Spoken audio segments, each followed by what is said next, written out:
Gene Hackman's name once reverberated across movie theaters worldwide.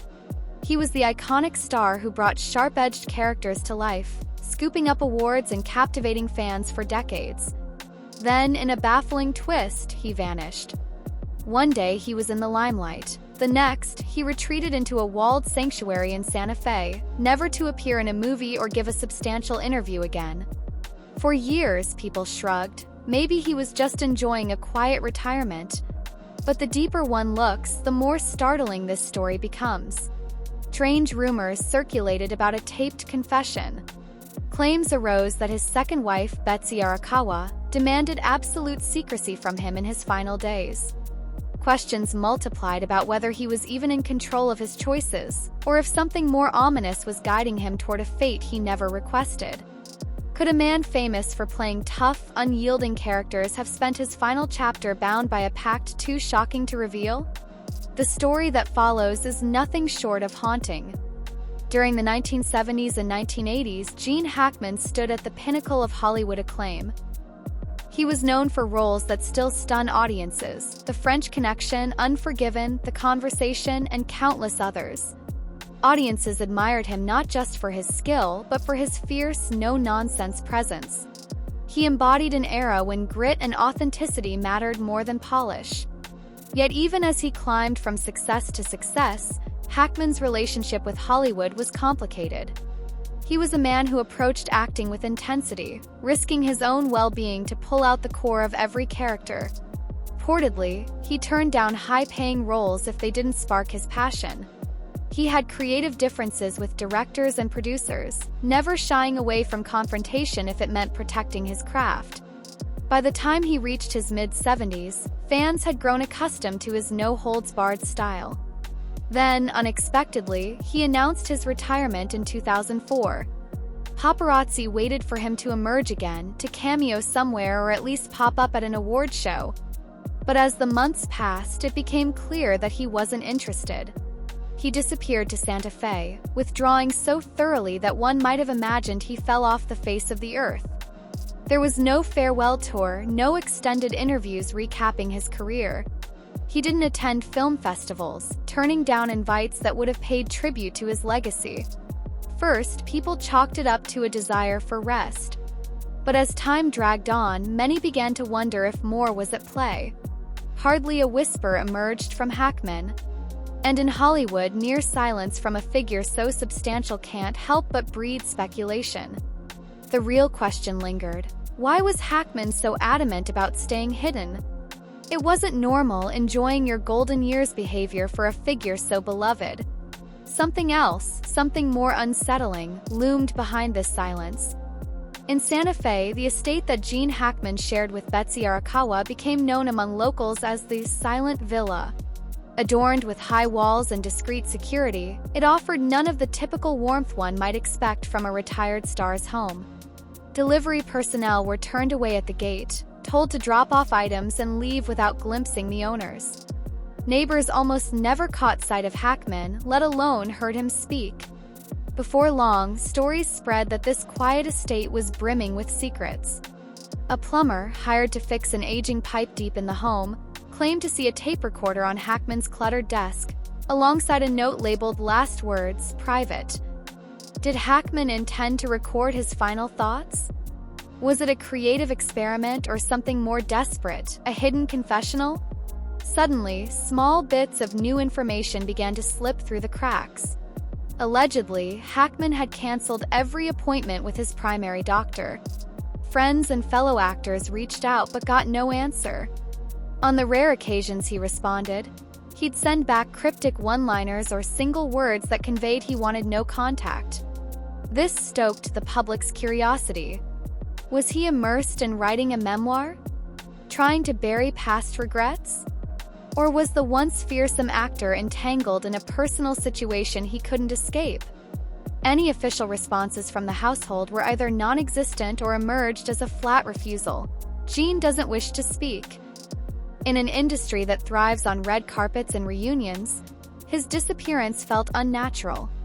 A vacuum formed, filled only by gossip and rumors.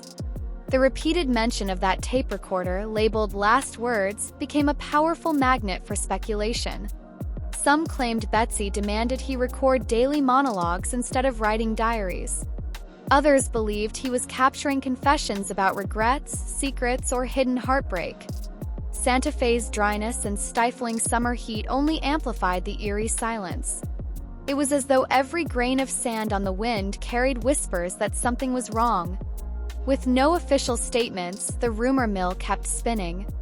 Over time, those rumors intertwined with an even more alarming notion, that not only was Hackman recording something behind closed doors, but that these tapes might contain pleas of desperation, confessions of control, or echoes of manipulation from a powerful influence in his own home. Betsy Arakawa had been by Hackman's side since the late 1980s. She was far from the typical Hollywood spouse, an accomplished pianist with a gentle presence. Early on, the media found their relationship endearing, a calmer, measured partner taking the edge off Hackman's sometimes combative personality.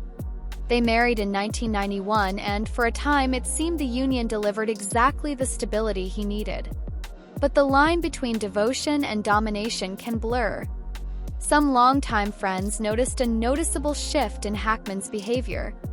Invitations went unanswered, and calls once welcomed with laughter turned into abrupt dismissals.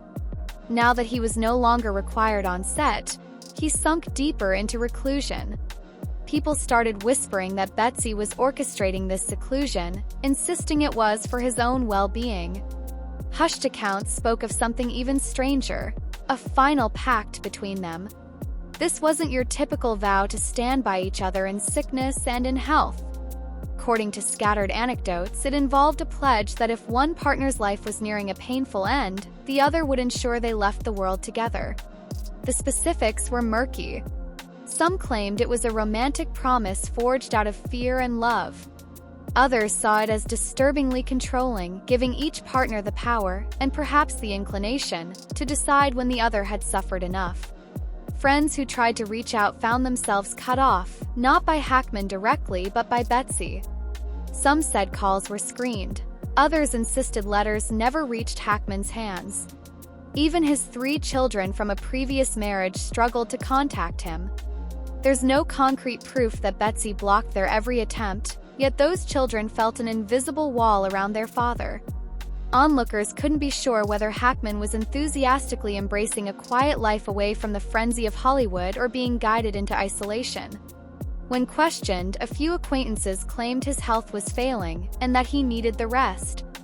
But others pointed to the controlling nature of Betsy's so-called care, ranging from meal plans and medication schedules to strict instructions about who could see him and when.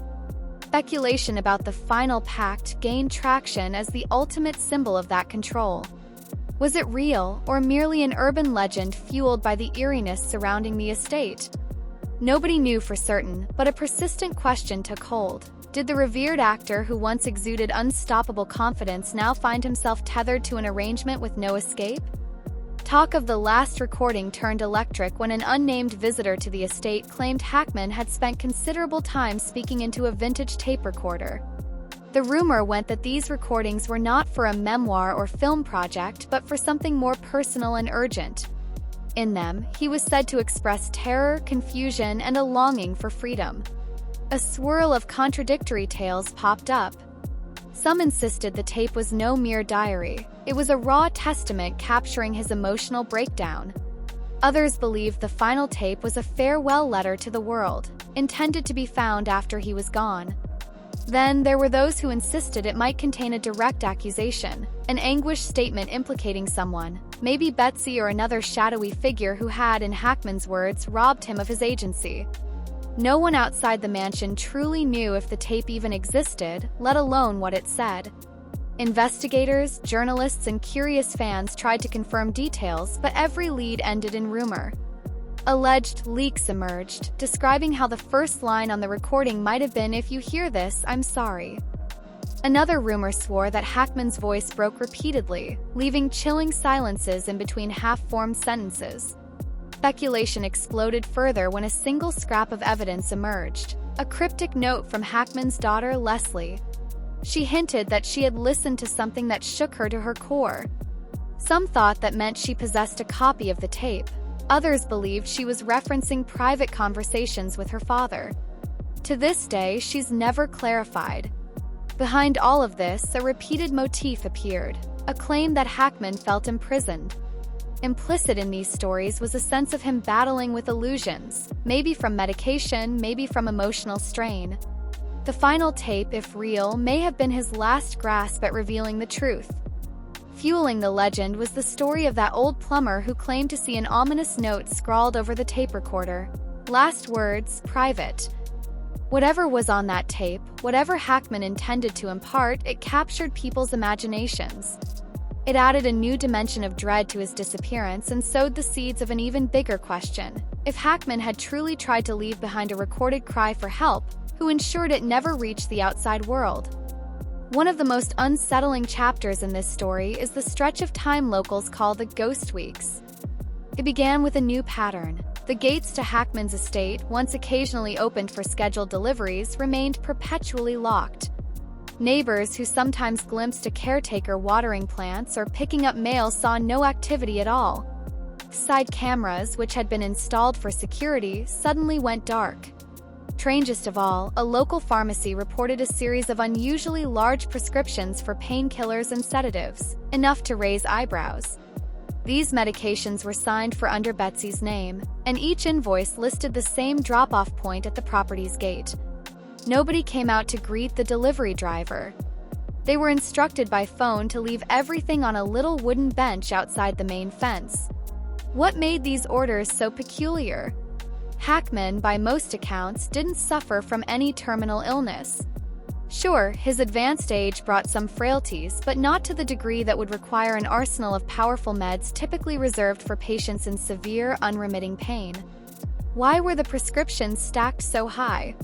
In those final weeks, attempts to contact Hackman by phone, email, or even physical letters proved pointless. A few worried friends ventured to the estate in person. No one answered the gate intercom. Even routine household staff, who had served the household for years, found themselves unceremoniously dismissed. When authorities finally decided to check on the property, responding to concerns from out-of-state relatives who couldn't reach Hackman or Betsy, they found the front door locked from the inside. No signs of forced entry. Every blind was drawn, with some windows taped around the edges. It was as though the occupants had sealed themselves in, shutting out every last ray of external light. Inside, investigators described a surreal scene. Rooms were meticulously tidy, almost staged. A table set for two, as though dinner had just been served, yet no fresh food or sign of recent cooking.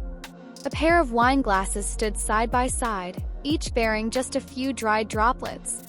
The entire house felt suspended in time, revealing no easy explanation of what had happened or why. That locked-up dwelling and the swirling rumors set the stage for 1,000 unsettling questions.